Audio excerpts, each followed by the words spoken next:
यदि मैं आपसे कहूं कि मैंने भूत को देखा है तो क्या आप मेरा यकीन करेंगे? खैर, जो भी हो, इसका कोई खास फर्क नहीं पड़ता, लेकिन मैं अपनी आप बीती आपको बताना जरूर चाहूंगा। रात के लगभग 9 बजे की बात है। मैं अपने घर की ओर बढ़ रहा था। रास्ते में काफी अंधेरा था क्योंकि वहां एक भी स्ट्रीट लाइट नहीं लगी थी। मैं अपनी मोटरसाइकिल पर सवार था और मेरे घर का रास्ता काफी घुमावदार लेकिन सुनसान और वीरान था। मुझे अचानक एक औरत रास्ते में दिखाई दी और उसने मुझे रोककर अपने गांव का नाम लेकर कहा, क्या आप फलाने गांव जा रहे हैं? मैंने कहा हाँ। तो उसने कहा, मुझे भी जाना है, मुझे भी अपने साथ ले चलो। उसने सफेद कलर की साड़ी पहनी हुई थी। मैंने कहा ठीक है, बैठो। यहाँ से घर काफी दूर था, लगभग 5 किलोमीटर। हल्की हल्की बारिश भी हो रही थी।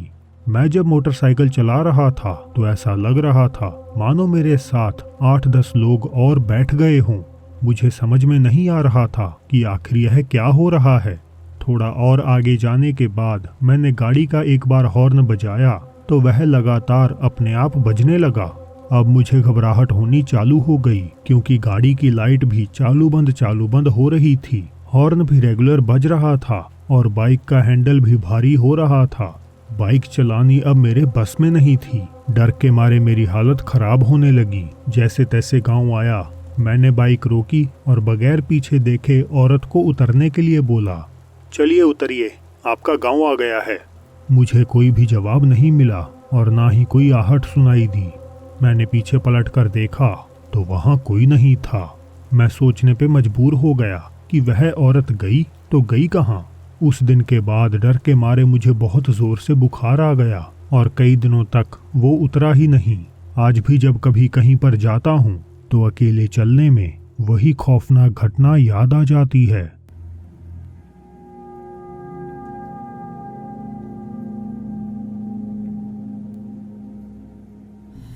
मेरा नाम जतिन है और मैं उत्तर प्रदेश का रहने वाला हूँ। ये 7 साल पहले की बात है। गर्मियों के दिन थे और खेत में गेहूं की कटाई चल रही थी। 2 से 3 दिन की गेहूं काटने की प्रक्रिया थी और कटे हुए गेहूं खुले में धूप लगने के लिए रख दिए गए थे ताकि इनके अंदर का पानी पूरी तरह से सूख जाए।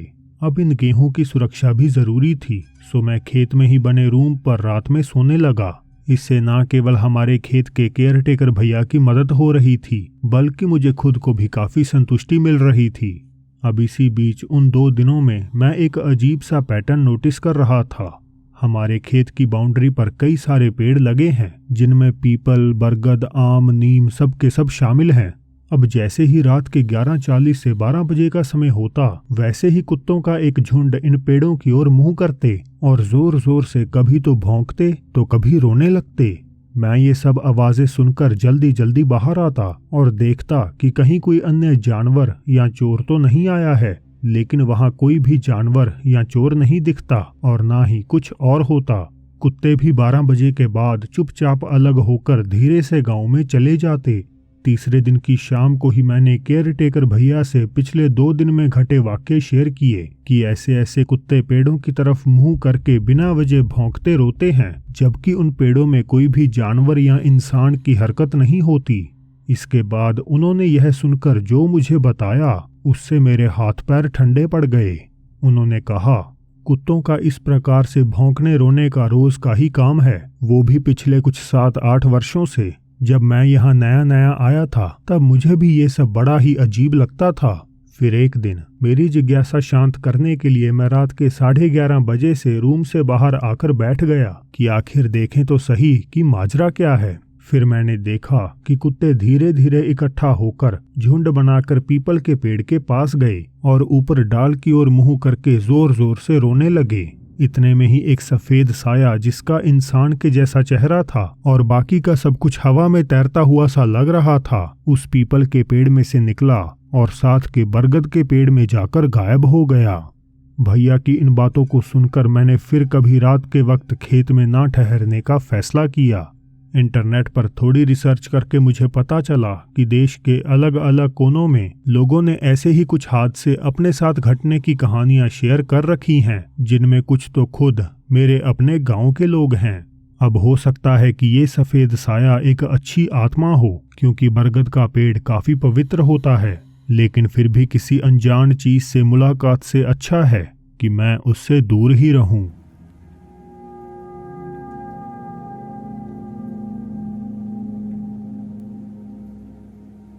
मेरी मौसी दिल्ली में रहती हैं। उन्होंने एक उनके साथ घटित अनुभव बताया था।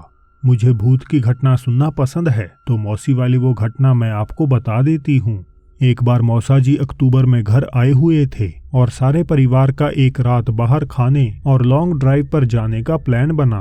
अब क्योंकि बच्चों को मौसा जी के साथ बहुत कम वक्त बिताने को मिलता था, तो ये उनके साथ होने का बिल्कुल सही समय था। शाम के 7 बजे मौसी अपने परिवार के साथ टोयोटा कार में निकली। उन्होंने रेस्टोरेंट में खाना खाया और आइसक्रीम वगैरह रास्ते में ही रुककर खा ली। फिर सभी लॉन्ग ड्राइव पर निकल गए। कार मौसी ड्राइव कर रही थीं और बच्चे मौसा के साथ साथ गाना गाते हुए बेहद खुश थे। रात के करीब 12 बज चुके थे। अब वो लोग घर लौटने की ओर बढ़ने लगे। रास्ता बहुत ही सुनसान हो गया था। केवल 1-2 वाहन ही थोड़ी थोड़ी देर में आ जा रहे थे। अब मुझे दिल्ली के रोड्स की कोई जानकारी तो है नहीं, लेकिन मौसी ने ये बताया कि एक सुनसान रास्ते पर उन्होंने जब टर्न लिया तो अचानक से कोई औरत उन्हें कार के आगे खड़ी हुई दिखी। उन्होंने जोर से ब्रेक लगाया तो वो औरत पलक झपकते ही वहां से ओझल हो गई। उन्हें लगा कि शायद ये उनका वहम होगा, तो ज्यादा गौर ना करते हुए वे वापस घर की ओर चल दिए। हालांकि फिर से एक बार उन्हें रोड के किनारे वही औरत सफेद साड़ी में खड़ी हुई दिखाई दी। मौसा, मौसी और बच्चे अब बहुत डर चुके थे। जैसे ही उनकी कार वहां से गुजरने को आई, वो औरत भागती हुई कार के सामने आ गई। मौसी चाहकर भी जल्दी जल्दी ब्रेक नहीं लगा पाईं। सब डर गए कि बहुत बड़ी टक्कर होने वाली है, लेकिन कार उस औरत के आर पार होकर निकल गई। मौसी फुल स्पीड में कार लेकर वहां से भाग गईं। सब लोग समझ चुके थे कि वो एक आत्मा थी और मौसी ने अपने जीवन में पहली बार उस रात किसी खौफनाक आत्मा से सामना किया था।